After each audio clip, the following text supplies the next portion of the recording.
2011 पश्चिम बंगाल के लिए बड़ा राजनीतिक फेरबदल करने वाला साल था। ममता बनर्जी की पार्टी टीएमसी ने लेफ्ट फ्रंट की 34 साल की सत्ता को प्रदेश से उखाड़ फेंका था। लेकिन दूसरी ओर बंगाल के पास के पूर्वोत्तर राज्य में कांग्रेस की सरकार लगातार तीसरी बार सरकार बनाने में कामयाब रही, जिसका पूरा श्रेय गया तत्कालीन मुख्यमंत्री तरुण गोगोई को। हालांकि कांग्रेस को आने वाले विधानसभा और लोकसभा में होने वाले बड़े उलटफेर का कोई इल्म नहीं था, लेकिन महज 5 सालों ने असम ही नहीं बल्कि पूरे देश में कांग्रेस की दशा और दिशा को ही बदल कर रख दिया। असम चाय के बागानों, खूबसूरत संस्कृति और भाषा के लिए ये राज्य कई मायनों में महत्वपूर्ण रहा है, ऐतिहासिक भी और राजनीतिक तौर पर भी। लेकिन असम में 2021 विधानसभा चुनावों में कौन सरकार बना रहा है, इसका उत्तर तो आप भी जानना चाहते होंगे। हालांकि आपके मन में ये सवाल जरूर होगा कि बीजेपी के लिए क्या मुश्किलें आ सकती हैं। पिछले लोकसभा और विधानसभा में इतनी जोरदार सफलता जो मिली है, लेकिन इस बार राह किसी भी पार्टी के लिए आसान नहीं होगी। कांग्रेस ने अपने कट्टर दुश्मन रहे बदरुद्दीन अजमल से हाथ मिला लिया है और दूसरी ओर कांग्रेस से बीजेपी का उद्धार करने आए हेमंत बिस्वा शर्मा अपनी ही पार्टी को बागी तेवर दिखा रहे हैं। बहरहाल असम का ताज किसके सर बनता है, ये समझने के लिए चलिए आपको थोड़ा फ्लैशबैक में लिए चलते हैं। शुरुआत 2011 के असम विधानसभा चुनावों की। 126 विधानसभा सीटों वाले इस राज्य में कांग्रेस को 78 सीटें मिली, बीजेपी को सिर्फ 5 सीटों से ही संतोष करना पड़ा। असम गण परिषद को 10 सीटों पर और बदरुद्दीन अजमल की पार्टी AIUDF को 18 सीटें मिलते हुए वो विपक्ष की सबसे बड़ी पार्टी बन गई। लेकिन उसी दौरान कांग्रेस के खिलाफ देश में अभियान शुरू हुआ था, लेकिन उसका असर 2011 के अंत से दिखना शुरू हुआ। यहाँ बात हो रही है रामलीला मैदान के अन्ना आंदोलन की, लेकिन उससे पहले ही असम में कांग्रेस सरकार बना चुकी थी। हालांकि इन 5 सालों में बहुत कुछ बदल गया।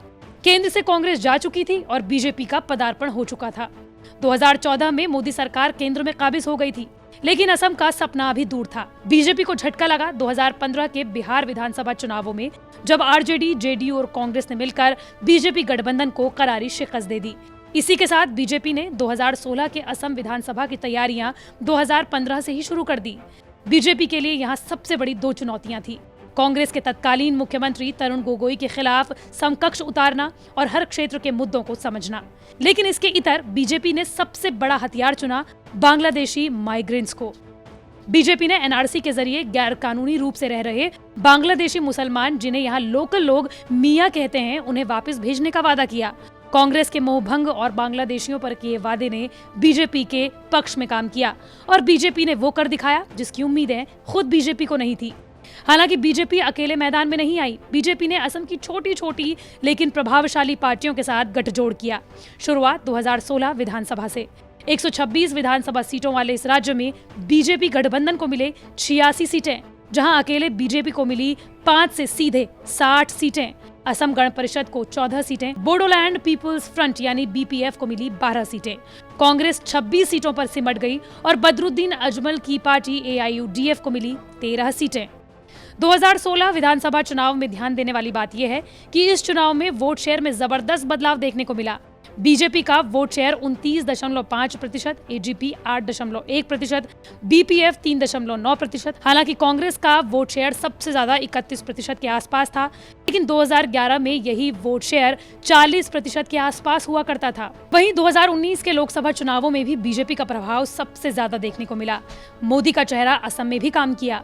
बीजेपी को इस चुनाव में 36.1% वोट शेयर मिले।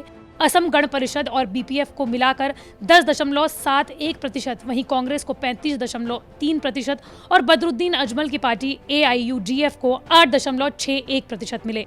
लोकसभा सीटों के बारे में बात करें तो बीजेपी को 14 लोकसभा सीटों में मिले 7, कांग्रेस को 3, बदरुद्दीन की पार्टी को 3 और निर्दलीय प्रत्याशी को 1। हालांकि 2021 के असम विधानसभा चुनावों में अजमल की पार्टी और कांग्रेस साथ मिलकर चुनाव लड़ रहे हैं, जिससे कांग्रेस की सेक्युलरिज्म पर भी सवाल उठ रहे हैं। बता दें कि बदरुद्दीन अजमल बांग्ला भाषी असम के मुसलमानों के सबसे बड़े नेता कहे जाते हैं। हालांकि इससे पहले तक कांग्रेस के विपक्ष में ही वो चुनाव लड़ते आए थे, लेकिन इस बार बीजेपी के विजयी रथ को रोकने के लिए दोनों साथ आ गए हैं, जिससे कांग्रेस पर जमकर सवाल भी उठने लगे हैं। वहीं बात करें असम में बड़े चेहरों की, तो बीजेपी इस बार बिना मुख्यमंत्री के चेहरे के चुनाव लड़ रही है, वो भी तब जब सर्बानंद सोनोवाल राज्य की सरकार को 5 साल से चला रहे हैं। इसकी सबसे बड़ी वजह यह है कि हेमंत बिस्वा शर्मा जो पार्टी को बार बार बागी तेवर दिखा रहे हैं। दरअसल कांग्रेस को हराने में 2016 में वो मुख्य रणनीतिकार थे। इसके अलावा बीजेपी की नेता अंगूर लता डेका पर भी सबकी निगाहें हैं। वहीं कांग्रेस के 3 बार मुख्यमंत्री रहे तरुण गोगोई का निधन नवंबर 2020 में हुआ, लेकिन उनके बेटे गौरव गोगोई मुख्यमंत्री पद से कोसों दूर दिखाई दे रहे हैं। इसके बाद कांग्रेस की निगाहें रिपुन बोरा पर है। इसके अलावा देवव्रता सैकिया और रूपज्योति कुर्मी पर भी कांग्रेस दांव लगा रही है। बात करें प्रदेश के लिए आए अलग अलग ओपिनियन पोल्स की, तो ज्यादातर ओपिनियन पोल राज्य में बीजेपी की सरकार बनाते हुए नजर आ रहे हैं, लेकिन मुश्किल के साथ इस बार कांग्रेस के मुस्लिम वोट कांग्रेस से छटक कर कहीं और न जाए, क्योंकि बदरुद्दीन अजमल पार्टी के साथ खड़े हैं। लेकिन असम में हिंदू वोट पर कांग्रेस को असर पड़ सकता है। बात करें बीजेपी की, तो पार्टी के लिए अलग अलग राज्यों में सीएए गले की घंटी बन गया है। बंगाल में जहां बीजेपी सीएए को लागू करने की बात कर रही है, तो वहीं असम में अपने 5 साल पुराने एनआरसी के अधूरे वादे को ही रंग रोगन लगाकर पेश कर रही है। सीएए को लागू करने को लेकर काफी बवाल असम में पहले ही मच चुका है। यही नहीं, सीएए कानून के विरोध में कई पार्टियां तक बन चुकी हैं। तो असम में ये विधानसभा चुनाव किसी के लिए भी आसान नहीं रहने वाला है।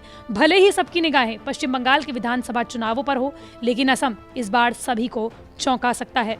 बात करें 2021 विधानसभा चुनावों की, तो आपको बता दें कि BJP Assam Gana Parishad United peoples party liberal के साथ मिलकर चुनाव लड़ रहा है। बीजेपी जहां 92 सीटों पर लड़ेगी, तो एजीपी 26 और यूपीपीएल 8 सीटों पर चुनाव लड़ेगी। बात करें कांग्रेस गठजोड़ की, तो कांग्रेस एआईयूडीएफ यानी कि बदरुद्दीन अजमल की पार्टी के साथ साथ सीपीआई, सीपीआईएम, सीपीआईएमएल, आरजेडी जैसी पार्टियों के साथ गठजोड़ करके चुनाव लड़ रही है। कांग्रेस 90 सीटों पर और बाकी तमाम पार्टियां 36 सीटों पर चुनाव मिलकर लड़ेंगी। आपको बता दें कि असम में पहले चरण का चुनाव 27 अप्रैल को होना है, दूसरे चरण का 1 अप्रैल 39 विधानसभा सीटों पर और 6 अप्रैल को 40 विधानसभा क्षेत्रों में ये चुनाव होना है और 2 मई को पता चल जाएगा कि कौन होगा असम का अगला मुख्यमंत्री।